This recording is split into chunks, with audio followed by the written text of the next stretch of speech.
Welcome to the Old Capital Real Estate Investing Podcast with Michael Becker and Paul Peebles. During this program, you will hear interviews with real-life successful investors who will share their stories and provide useful advice on how to acquire, finance, and operate apartment complexes. Now, here they are, Michael Becker and Paul Peebles. Welcome to the Old Capital Real Estate Investing Podcast. I'm your host, Paul Peebles, National Underwriter for Old Capital. Joining me today, well, it's the man himself, Mr. Michael Becker. Michael, how are you? Hey, Paul, doing pretty good. Spring's here. Leasing season's picking up, so things are looking up for me. I love it. You just closed another big transaction, so good for the guys over at SPI. And then also joining us today is James, the Professor Eng. James, how are you? Good, Paul. Thanks for having me on. What's going on in the old capital lending world these days, James? A couple of things. We just finished up a happy hour last week and a couple of lunch and learns, and we've got our bus tour coming up here at the end of the month, so March 28th. We've got our bus tour. We've got a speaker series. It's a virtual one in April that we're bringing in Jeff Adler with Yardi, the main economist there. And then we've got the big conference. So big conference is October 8th and 9th. So those are big three events coming up here in the next 4 or 5 months. You mentioned the bus tour. Who is that really good for? And what do you guys do in the bus tour? Yeah, I was trying to explain it to somebody at this happy hour a couple of days ago. I said, if you like the podcast is only an hour. The bus tour, it's an 8-hour podcast. Except it's live and it's in person. If you like the podcast, come on down to Dallas. We're going to spend 3 hours in the classroom sort of teaching you everything that we know. And then we'll go out and touch and feel and smell some of these Class C, B, and hopefully some A properties eventually. That's great. Key word I love in that sentence is smell, because there's definitely a smell to a Class C property that I think our guests would agree with.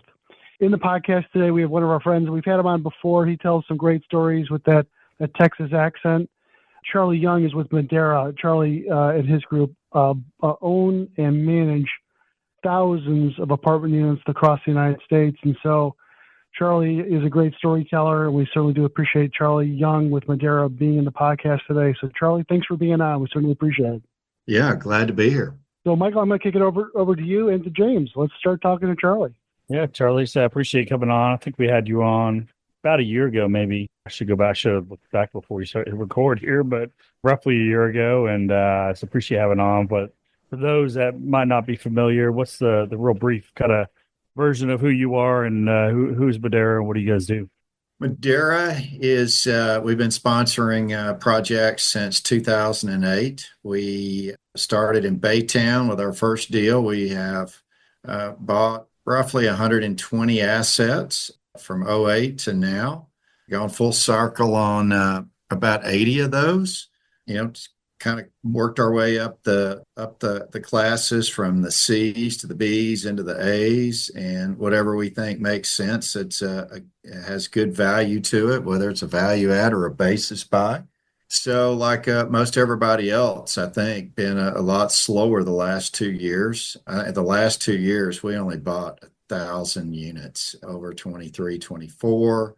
And then as we get into late 24 and this year, you get to a point where we're doing a lot more defense of trying to protect the assets and getting them ready to set them up where they can make it into hopefully 26, 27, where we think the opportunity is going to be for offloading a number of those.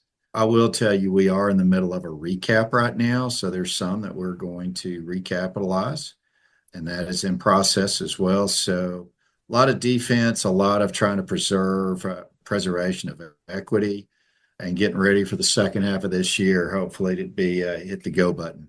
So you're playing defense. So what does that generally look like? So you have some loan maturities, you have some rate caps you got to buy. So cash, Yep. That's the short version. Yeah. So most anything you bought in the second half of 21, 22, if you had floating rate debt, which we had a lot of, you end up in a place that the loans mature, and to get an extension, you've got to do a lot of pay downs and rate caps and extension fees. And so we're in the middle of that.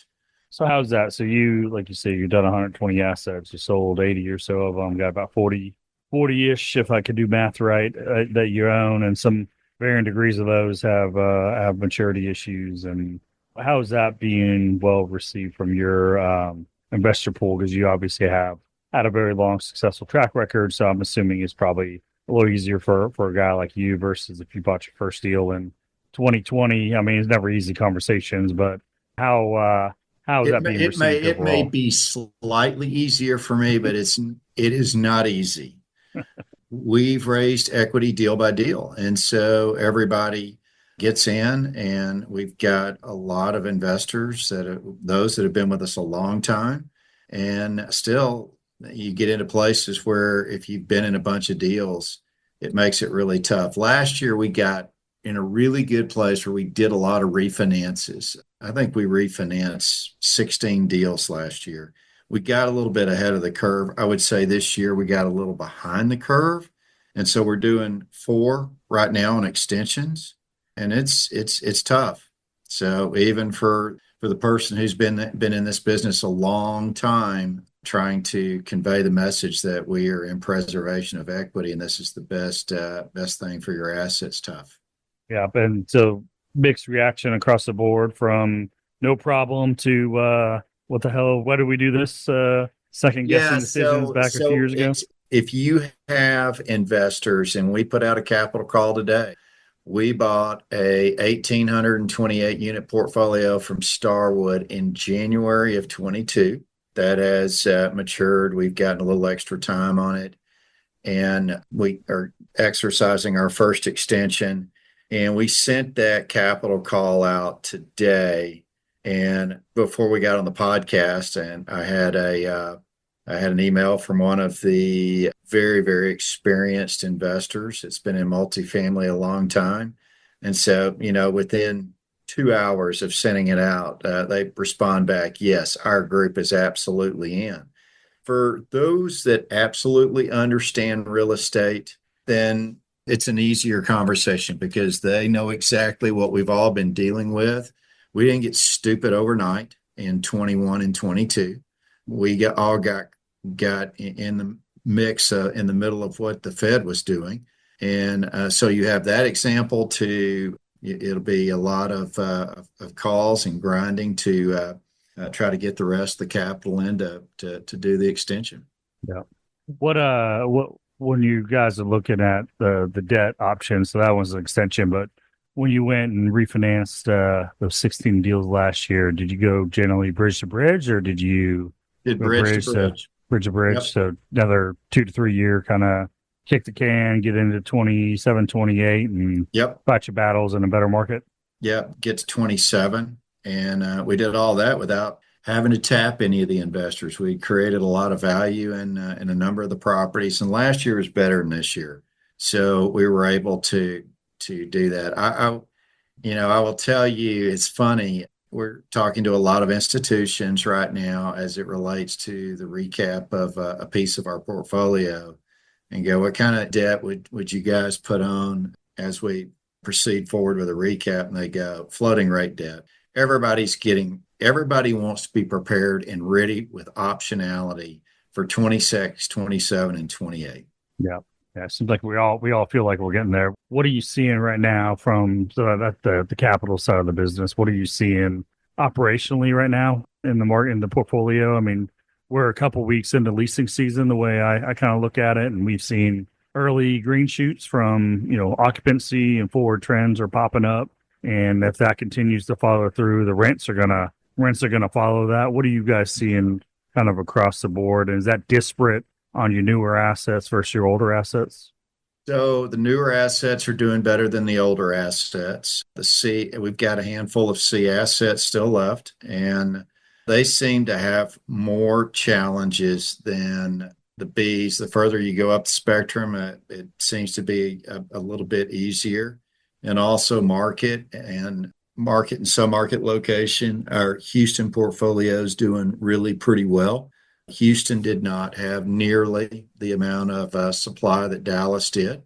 So Dallas is in places is a little bit softer. We've got a property over on 7th Street, Fort Worth, next to the river, and just a lot of construction over there. So you take it on the chin. You're fighting it every day over there. But if you're out in some of the areas where they didn't have a lot of construction, then you got positive rent growth. And Jay Parsons works with us, does a lot of things for us, and his expectation is, I mean, Houston's already positive. We've got some places that we're doing 6-7% lease trade outs in Houston right now. And it would be in places where they're good assets and you do not have a lot of new supply. You have no new supply. In Dallas, he's looking for us to kind of muddle through this quarter and then in the second half of the year, start seeing some real total market overall rent growth, but just depends on where you're at. I know we talked about playing defense more. Do you need to see rent growth? I know you're seeing it in Houston, but what makes you flip over from defense to offense?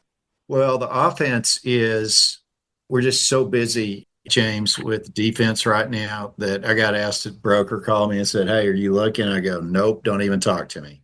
It's just so much of working on the preservation of equity and what we're doing on defense. But I'm not seeing an awful lot of deals today anyway that get me really excited. But I think the math, what is maturing, is coming home to roost really quick. I mean, we've got assets that we're having to do pay downs on, and they're not grotesque, but it's still painful. And there are a lot of people that are in places that it is not good.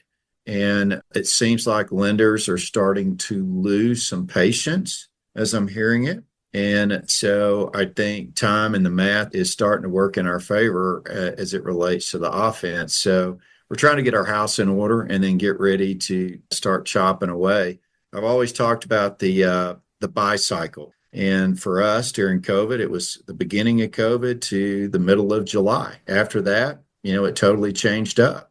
And those were our best buys. I think we're about to come back into that. I think that window is going to be narrower, and we need to be ready to be able to attack that to get the best buys right at that moment. On the refi versus sell decision, so like of your 40 assets and you're trying to decide between refi or sell, a lot of people, they're almost in between, do I put any more money into this deal or do I just let it go? So I think you're in probably a better position than some folks. But when you're trying to make that decision of whether to let something go, maybe something that you might lose some equity, right? You might get 80 cents on the dollar instead of your full equity back. How are you making that decision? Because I think a lot of people are in that space. If I bought a deal in September of 22, it's not 80 cents on the dollar. It's like 30 cents on the dollar. Okay, 30 cents on the dollar. I was going to give you a little bit more credit for that NOI growth. I think I was out in Salt Lake City last week for a couple of conferences, and I think some of the people asking me to speak would have liked for me to be a little bit more upbeat, but I think right now we got to be straight up honest about where we're at and what we're dealing with. And I think I got a lot of nice feedback on that to let for some of the people that are not as experienced as us to know, hey, they're not in it alone. Even the people who've been in it since '08, but really you want to go back to 91, but sponsoring since '08, this is a very tough time. And you got to be way ahead of the game. You got to be planning out. And this is not for the faint of heart today. Any tips on, pretty much every deal, you have to go to the lender and, a lot of these extensions have debt service or debt yield hurdles. And, you're asking a little bit for forgiveness on those to avoid a big pay down. Any strategy? You're working through a couple of these right now. Any strategy or anything that you're seeing that works better than others? One lender. Gosh, James, they're all deal by deal. They're deal by deal. Yeah. We've got the Starwood portfolio that we started out with a $29 million pay down. We got that down to $5.6 million. And, it was a combination of, one, we have been a good borrower from Starwood, just really candid conversations and looking at each asset. One of them had down units from a fire, getting credit for that, not getting beat up on that piece of the NOI. We executed our new insurance renewal this February 2nd, I think it was, and we got a really nice reduction in that, 35% reduction on our property insurance, and being able to get that drop the cost on those by 600,000. So getting them to give us credit for that, and just looking at the various places that you can get the credit. I've got another one with Brookfield, and just having a lot of conversations.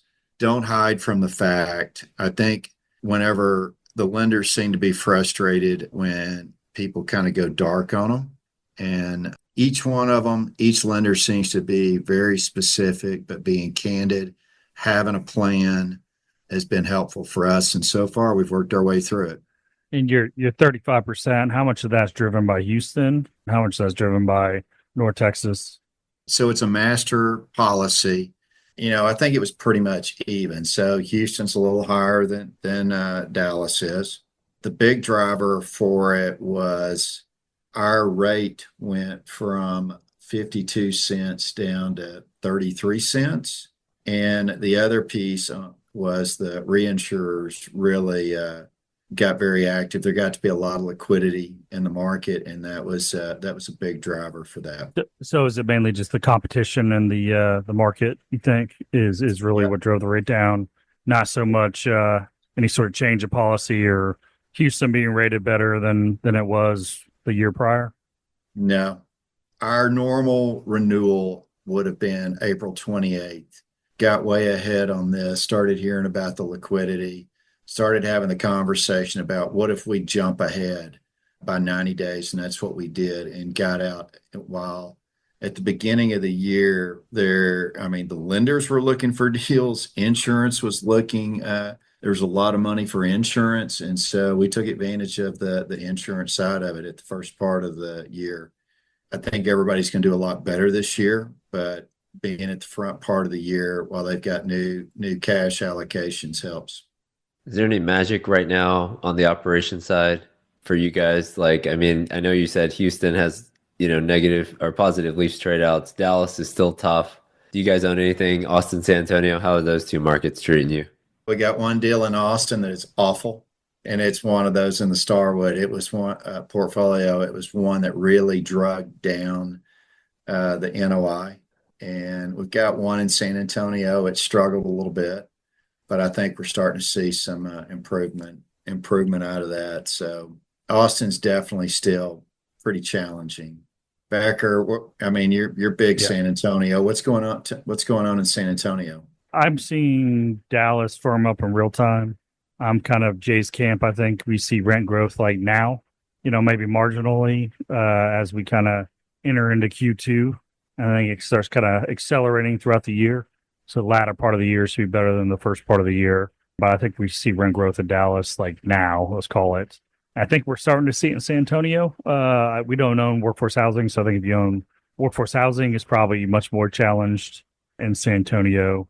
And then Austin still sucks. So I think it's probably at least 6 months away for Austin, just with the supply overhang. So I think we see kind of, it's getting less shitty, as I like to say. So it's less shitty than it was, but still not good. Went from terrible to bad, I guess. So we're directionally going the right way. And I think we see marginal rent declines the first half of the year, marginal rent increases the second half of the year, and then we probably are neutral when it's all said and done. That's what I'm at least telling myself. I think that's close to being right. And I think next year, 26, 27 should be bangers. I think we see great rent growth across the Sun Belt. And, all the four majors in Texas should see it. I'm a little worried about workforce still. We only own a handful of those deals, and we're not. When you say workforce, you're meaning low-income workforce. Low income, yeah. So specifically 70s and older, but even some of the 80s stuff too. The 80s are kind of better, but, there's still some pockets. And I'm specifically worried to be hyper local, just in kind of, with some of the immigration stuff that you see in the headlines and reality. I wasn't sure if that's real or not, but if you have some pocketed locations that tends to be more problematic, and you kind of just hearing, just stories. We don't own any of it, but you're just hearing stories about how properties that have been 98% occupied for the last 15 years are now 80. And it's just certain pockets. So I think just watching pockets of that, I think it'll be pocketed distress a little more. And it's going to be if the Class A recovery will be, there's going to be some difference between high supply and lower supply areas. But I think it's a little more homogeneous with the recovery in Class A. And it's going to be a little spottier in the workforce space. And that's kind of how it was 15 years ago, too. Yep. It was definitely, certain areas recovered a little quicker than other areas. And your neighbor matters a lot more. Like, I won't name names, but if the top 3-4 guys that overpaid and putting their deals in the shitter, in between two of those guys, you're going to have some problems recovering longer, I think. Yeah, we always go back to one of the deals that we bought in Fort Worth. Bought it for 13 a door, put 20 in it. We're in it for 33. We sell it to 85 to a buddy of ours. He sells it to one of those folks for 125. It's an 84 vintage. That group probably puts 10 a door in it. The debt's got to be north of 100 a unit.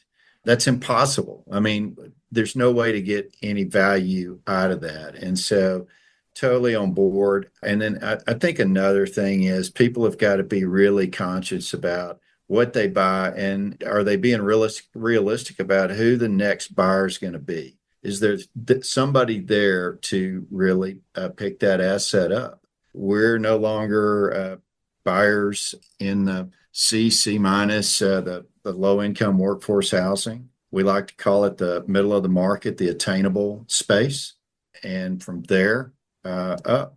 Yeah, and I think at a price it all makes sense. I just don't think we're at that price. We're not at that price. Or close to that price, in my opinion. I don't think we're close to that price. Yeah.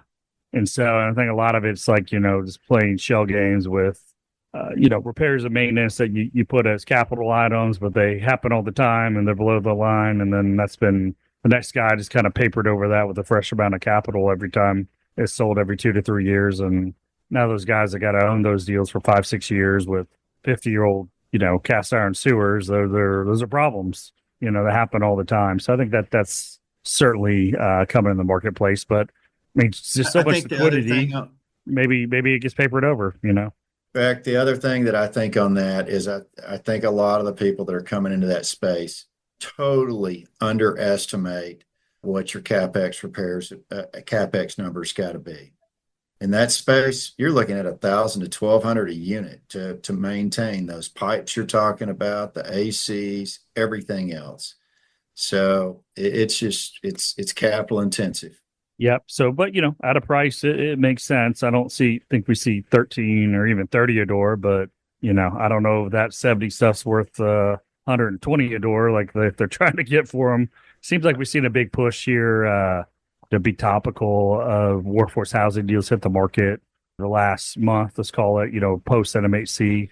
And it seems like virtually every one of them are kind of going out whispering debt plus closing costs.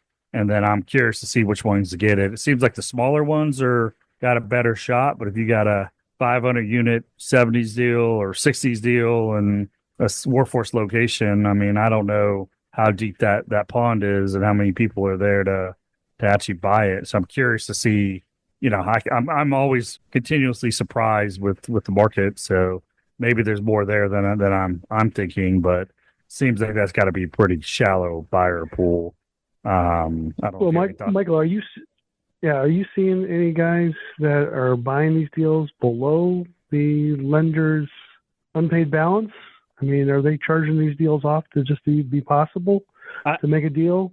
I haven't noticed much of that. I don't know if Charlie or James said, but I haven't noticed much of that. What you see is these lenders are saying, okay, they owe me $20 million. I'll sell it for $20 million and give you a 90% mortgage or something like that at 5% fixed for 30 months. And then you come in and, your check size, these guys are coming in with, 10 to 20% of the total project costs and capital, get real high, artificially high levered loan, and they kind of take it over. And I've seen some of that, but I haven't seen it by and large in the marketplace, Paul. I don't know if you've seen it, Charlie, yet. Sounds like you're playing defense, so maybe you're not paying attention to it. I've got my ear to the ground hearing what people are doing, and it's what you're saying. They're buying it at par. And Yeah. that's What are you talking when everybody wants to be Charlie Young at Madera Residential. When you go out to these conferences and you talk with some of the newbies that are Google eyes, and they want to buy multifamily properties, whether they're in mentoring groups or educational groups, or they're trying to do it themselves. If I was your nephew trying to get into it and had an extra $100,000-$200,000 in my pocket, what are you advising some of these new people to do? What did you advise like this last weekend when you were in Salt Lake City talking to a bunch of newbies? There are people that want to get into it, and there's always a deal somewhere. And I just think somebody needs to pick a spot, know everything that's going on in that particular spot, be able to convey that to the brokers, that they are the knowledge center for that particular area. I remember whenever 09, between Christmas and New Year's of 09, nothing was going on. And I got to go find one spot, camp out, that's got enough product that I can go be the expert. And I picked North Arlington, and I went street by street, north, south, east, west, made notes of every deal, what was in it, what I thought the CapEx, the value add opportunity was, made notes. And that was during Christmas. And by February, lo and behold, one of our buddies, Nick Fluellen, had something that needed to sell. And so they needed somebody that the seller needed somebody that they felt had confidence in the area. And so I had my map, I had my notes, and I convinced the seller that I would be the person that knows what I'm buying and what we're doing. And so every deal's different, but I think if you're brand new, you got to go someplace that you can know something and be a little bit more of an expert in a particular area. Is that where you live? I don't know. It's just, but you're not going to sit there and be across all these markets and think something's going to come to you. So you got to go figure out how to make something come to you. Charlie, so if you could, let's say you were brand new right now and you had a market, what would be your ideal first deal? James, that's not a fair question. Why is that not a fair question? Your ideal first deal, like something achievable, right? For somebody coming in, because like maybe it's a set of 16 duplexes or something. Okay. Right now, raising money for people is very, very hard. So one, you got to be able to show that you somehow have the capital to do it. Right. And you need to figure out what capital you think you can pull together, and then figure out back into what size of an asset that you want to go work with. Right. So small's the new big right now because you can't raise the equity. It's seems to be right. Yeah. And it seems like you got to have a story, and everyone's talking they want distress, and then you see what a real distress deal looks like, and no one wants that. When they actually look at it, they all seem like they want it. So you got to kind of like thread the needle where the guy overpaid, now he's taking a loss, but the operations aren't super messed up. They're just only sort of messed up, and it's like a market driven deal, and it's not like every issue known to man. So that's kind of what I think is kind of what people are looking for, even though they say they want to buy below debt basis, and those deals below debt basis that are going to trade, or there's some real problem if they're going to trade right now. They're not just, people aren't giving that up, and we're not as bad off. And all these problems Charlie's talking about are so much smaller problems than what were here 15, 16 years ago. They were a much bigger problem 16 years ago than what they are today. These are a fraction of it. We're seeing the supply fall off and starting to see rent growth, and we're going to grow our way out of these problems. The problems are if you have a maturity and you gotta deal with your problem at this moment in time. If you just have a floating rate loan, but you got 3 years of term on it, that's like a flesh wound. Like Charlie wouldn't even be worried about that. Is that having to deal with the maturity of the lender. That's where the stress comes in. I think I don't want to put words in your mouth, but that's what I'm assuming probably your issues. Yeah, I just, if you're brand new and you've been to some conferences and you've got a little bit of thinking in your head of what you want to do, find an area and see if you can go dig something out of it. But it's not going to be everywhere. Okay. I guess if these times are tough right now, but we've got to take some lessons learned from the past 3, 4 years. Is there anything, I mean, you can't go back, but if you could go back, is there anything that you would switch up here? Or maybe going forward? What are you gonna do? What are you gonna do going forward based on what you learned the last 3 or 4 years? Is there anything that you're gonna change now? Not much. You would do Uh, the same thing. yeah. Okay. Like I said, and I had one of my investors tell me, when we started doing the capital calls, he just said, Charlie, you didn't get stupid overnight. We just had an anomaly in the market. And so we have been buyers of buying value, buying something that's got a value add to it, and being rich and trying to take advantage of that and be able to flip it, in a reasonable amount of time. So I don't want to beat myself up over the last 2 years because the strategy has worked for a long time. And I think we're about to go back into a new real estate upcycle. Right. I think duration, James, that's one thing, right? So the only problems I had that are real problems are like the duration of the debt. So it's the 2 year, the 3 year bridge. And Just as fast if you're in the middle. Yeah. yeah, you needed, if you had 5, you're probably okay, but the 3 came quick, right? And then Yeah, that's true. I think the other thing, floated, not floated, whatever. I mean, was 2 standard deviations move on the freaking SOFR curve. So like and it happened seemingly overnight. So it kind of wrong footed some folks. And, we got our problem. I think maybe the other thing I would take away is just like, it's okay to have some of that short term floating rate debt, but we probably got to, we started out doing all fixed rate debt and I paid tens and tens of millions in yield maintenance and defeasance over the years. So it's nothing's free, right? I made mistakes early on. The value went up so much that people didn't quite feel them as much. But trying to avoid that mistake, maybe I went too heavy on the floating rate debt. So we were probably 50-50 at the peak for us. So maybe having a percentage of something smaller on that, or maybe when the cap was free, we should have went out as long as you 20 could. years, 20-year cap on this guy. Yeah. Like, man, I'm setting money on fire on this cap, but set that money on fire and go out longer instead of shorter. And that would have been cheaper than the yield maintenance I paid in the past. Yeah, the freaking cap. The cap was worth more than the property. That's made right. more money on the cap than. So I think the duration is the biggest takeaway for me. Yes, Is negotiate that duration a little longer and don't get a 3-1-1. Get that 5-year term, because that 1 and that 1 aren't guaranteed if you don't hit a debt yield or a debt cover test. So that, little things, but like Charlie said, you beat yourself up over this, and we didn't get dumb overnight. And I'm seeing value come back like in real time, and I'm kind of glad that Charlie's fucking around with some problems because he's not seeing the stuff I'm seeing. I'm trying to buy everything I can and try to catch up and get ahead of him. So kind of made me happy when he said he's not really looking. Don't call me, because that's why they're calling me instead of him. So it's your market. It's your market, man. I'll get 9-12 months ahead of you, Charlie. We're getting ready for the second half of the year, and then we're going to go shopping. Well, I guess I better get them all in before then. Yeah. Okay. Yeah. No, but yeah, in all seriousness, I think it seems like the market's recovering, the fundamentals are recovering, the supply's dropping.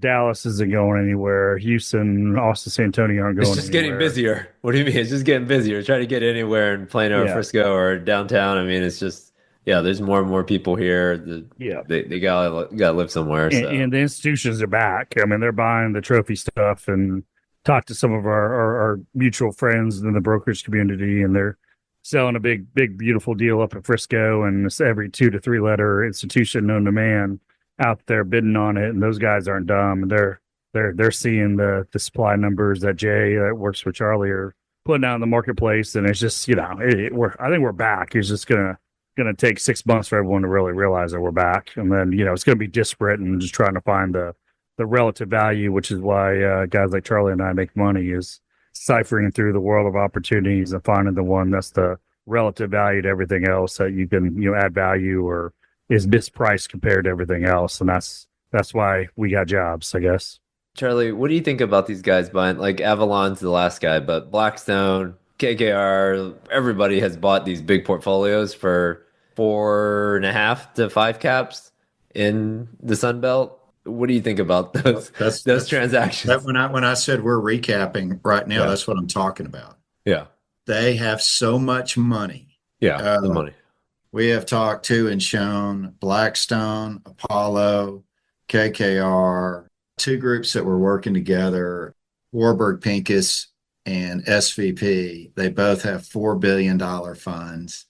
They got to buy in bulk. And so that's what they're doing.